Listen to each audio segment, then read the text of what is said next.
ആദ്യമായിട്ട് Russia Ukraine വാർ ഇത്രയും 2-2.5 വർഷമായി.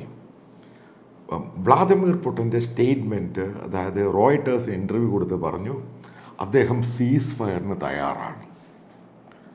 അതായത് റഷ്യ വാറിൽ പുറകോട്ട് പോകുന്നു. ഇപ്പം എന്തൊക്കെയാണ് ഈ കഴിഞ്ഞ 10-20 ദിവസങ്ങളിലുള്ളിൽ റഷ്യയിൽ സംഭവിച്ചത്? അതായത് അതിൻ്റെ ഏറ്റവും പരമപ്രധാനമെന്ന് പറയുന്നത്, ലോകത്തിലെ ഏറ്റവും നല്ല നേവൽ ഫോഴ്സുകളിലൊന്നാണ് റഷ്യ. പക്ഷേ കഴിഞ്ഞ 4 മാസം കൊണ്ട് റഷ്യയുടെ 38 ഷിപ്പുകളും പെട്രോളിംഗ് ബോട്ട് ഉൾപ്പെടെയാണ് കത്തിപ്പോയത് അല്ലെങ്കിൽ മുങ്ങിത്താഴുന്നത്. ബ്ലാക്ക് സീയിൽ അവിടെയാണ് ഈ സംഭവം മുഴുവനും പോയിക്കൊണ്ടിരുന്നത്. അതായത് ഉക്രൈൻ വാറുമായിട്ട് ബന്ധപ്പെട്ട് 38 നേവൽ ഷിപ്പുകൾ റഷ്യയുടെ പോയി എന്ന് പറയുന്നത് ചെറിയ കാര്യമൊന്നുമല്ല. അതിനകത്ത് അവരുടെ ഐക്കോണിക് ആയിട്ടുള്ള മോസ്കോ എന്ന് പറഞ്ഞ ഷിപ്പ് പോകുന്നു. പല ഷിപ്പുകൾ ഓരോന്നായിട്ടാണ് ഉക്രൈൻ്റെ മിസൈലുകൾ തട്ടി. അതായത് അമേരിക്ക നാറ്റോ രാജ്യങ്ങൾ കൊടുത്ത മിസൈലാണ് ഇത് പറ്റിയിരിക്കുന്നത്. പിന്നീടുണ്ടായത് മനസ്സിലാക്കേണ്ടത്, അതിനു മുമ്പ് കഴിഞ്ഞ 6 മാസം മുമ്പ് റഷ്യ ഈ വാറിനകത്ത് ഡോമിനേറ്റ് ചെയ്യുകയാണ്. കാർക്കീവ്, മരിയപ്പോൾ, ഡോൺബാസ്ക്, അങ്ങനെ പല സ്ഥലങ്ങളും പിടിച്ചെടുക്കുന്നു.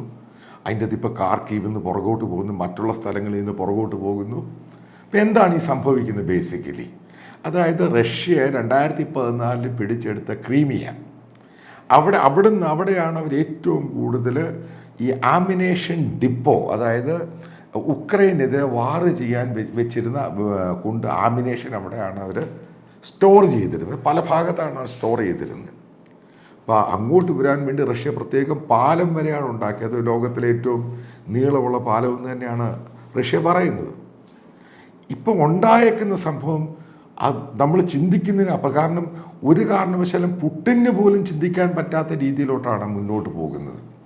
അതായത് ഇവരുടെ ആമിനേഷൻ ഡിപ്പോകൾ ഓരോന്നായിട്ട് ഉക്രൈൻ്റെ മിസൈൽ അറ്റാക്കും അതേപോലെ തന്നെ എയർ അറ്റാക്ക്, അത് ഉക്രൈൻ എയർ അറ്റാക്കും സ്റ്റാർട്ട് ചെയ്ത് റഷ്യക്കെതിരെ. അപ്പോൾ റഷ്യൻ ടെറിട്ടറിക്കകത്ത് കയറി ഉക്രൈൻ അറ്റാക്ക് ചെയ്യാൻ തുടങ്ങിയപ്പോൾ ലിറ്ററലി റഷ്യ പുറകോട്ടായി. ഇതാണ് ഉണ്ടായേക്കുന്നത്.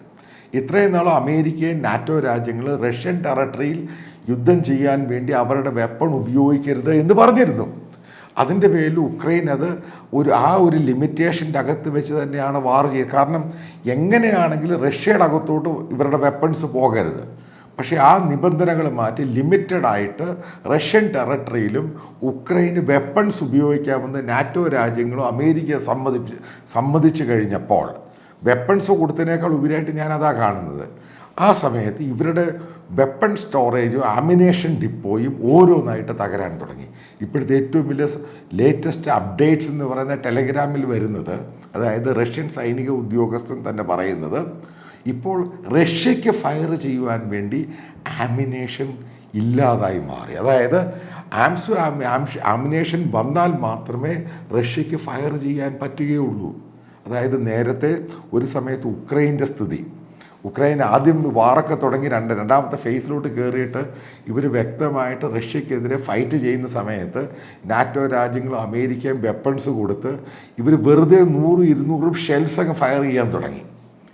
അതിൻ്റെ ഷോർട്ടേജ് ഉണ്ടായി. അവസാനം അത് ഇപ്പം ഈ രാജ്യങ്ങളെല്ലാം കൊടുത്ത ശേഷം ഇപ്പോൾ നേരത്തെ 100 എണ്ണം ഫയർ ചെയ്ത് കഴിഞ്ഞപ്പോൾ ഇപ്പോൾ അത് 25-30 ലിമിറ്റഡായിട്ട് ഫയർ ചെയ്യാൻ തുടങ്ങി. കാരണം അവർക്ക് മനസ്സിലായി ഈ ആമിനേഷൻ കിട്ടിയില്ല, അവർക്ക് ഫയർ ചെയ്യാൻ പറ്റത്തില്ല. കാരണം ഇതില്ലാതെ സംഭവം നടക്കത്തില്ല. അപ്പം ഇതിൻ്റെ ഭാഗമായിട്ട് ഇപ്പം കാണാൻ സാധിക്കുന്നത്, ഇപ്പം പല ഇൻ്റർനാഷണൽ മീഡിയ റിപ്പോർട്ട് ചെയ്യുന്ന പുടിൻ്റെ സ്ഥിതി വല്ലാത്ത രൂക്ഷമായിരിക്കുകയാണ്. കാരണം ഒരു ഭാഗത്ത് ടെറർ അറ്റാക്ക് കിടക്കുന്ന സദേൺ ഭാഗത്ത്, അതേപോലെ തന്നെ റഷ്യൻ പട്ടാളത്തിൽ നിന്ന് ഏകദേശം കഴിഞ്ഞ 2 ആഴ്ച കൊണ്ട് 500ഓളം പേരാണ് അത് വിട്ടിട്ട് പോയേക്കുന്നത്. അതായത് പട്ടാളം ഉപേക്ഷിച്ച് ഓടിപ്പോയിരിക്കുന്നത്. ഇതെല്ലാം പുടിനെ സംബന്ധിച്ചിടത്തോളം, റഷ്യയെ സംബന്ധിച്ചിടത്തോളം വാറുമായിട്ട് വളരെ സീരിയസ് ആയിട്ട് നോക്കിക്കാണും. ഇപ്പം ഇതുമായിട്ട് ബന്ധപ്പെട്ട് അടുത്ത സമയത്ത് റഷ്യൻ ഗവൺമെൻറ് ബ്രിട്ടീഷ് ഗവൺമെൻറ്റിൻ്റെ ബ്രിട്ടീഷ് സർക്കാരിൻ്റെ റഷ്യയിലുള്ള അംബാസഡറെ വിളിക്കുന്നു, അമേരിക്കൻ അംബാസഡറെ വിളിക്കുന്നു, എന്നിട്ട് കാണിച്ചു കൊടുക്കുന്നു ഈ ക്രീമിയ എന്ന് പറഞ്ഞ് 2014 റഷ്യയോട് ചേർത്ത സ്ഥലമാണ്, അവിടെ ഈ രീതിയിലാണ് നിങ്ങൾ കൊടുത്ത വെപ്പൺ കൊണ്ട് ഉക്രൈൻ ഞങ്ങളെ അറ്റാക്ക് ചെയ്തു. വലിയ പ്രതിഷേധമൊക്കെ നടത്താൻ ശ്രമിച്ചു. ഈ രണ്ട് രാജ്യങ്ങൾ അത് പൂർണ്ണമായിട്ടും തള്ളിക്കളഞ്ഞു. കാരണം അതിനെപ്പറ്റി റിപ്പോർട്ട് വരുന്നു. ആദ്യമായിട്ടാണ് വാർ തുടങ്ങി 2.5 വർഷം കഴിയുമ്പോൾ ആദ്യമായിട്ടാണ് പുട്ടിൻ്റെ സ്ഥിതി ഇത്രമാത്രം ഡീസ്റ്റെബിലൈസ് ചെയ്യുന്നത്. അതായത് വാറിൻ്റെ കുറച്ചും കൂടെ ദിവസം കഴിയുമ്പോൾ ഈ വാറിനെ പറ്റി ഏകദേശ രൂപമാകും. അതായത് ഒരു കാരണവശാലും ഈ അമേരിക്കയാണെങ്കിലും അതേപോലെ യൂറോപ്യൻ രാജ്യങ്ങളും റഷ്യ ഈ വാറിൽ ജയിക്കുവാൻ സമ്മതിക്കും. കാരണം റഷ്യ വാറ് ചെയ്ത് അവനൊരു പരുവത്തിലായി. ഇനി അവൻ്റെ വെപ്പൺസ് ഇല്ല, ആളുകളില്ല, ശരിക്കും മാൻ പവർ ലൂസായിപ്പോയി. അതേപോലെ വാറ് ചെയ്യാനുള്ള ഒരു മൊറാലിറ്റി പോലും റഷ്യൻ സൈന്യത്തിന് ഇല്ലാതായി. കാരണം വെപ്പൺസും ഇല്ല, ആമിനേഷനും ഇല്ല. അപ്പുറത്ത് റഷ്യൻ ടെറിട്ടറിക്കകത്ത് അടി നടക്കുകയാണ്, ഉക്രൈൻ ഫയർ ചെയ്യുകയാണ്. ഈ സമയമാണ് ബേസിക്കലി യൂറോപ്യൻ രാജ്യങ്ങളും അമേരിക്കയും കാത്തിരിക്കുന്നത്. റഷ്യയുടെ ഒരു വൻ തോൽവി ഉണ്ടാവുകയാണെങ്കിൽ റഷ്യ ചിലപ്പോൾ ന്യൂക്ലിയർ വെപ്പൺസ് ഉപയോഗിക്കാനുള്ള സാധ്യതയുണ്ട്. ഇതും തള്ളിക്കളയാൻ പറ്റില്ല.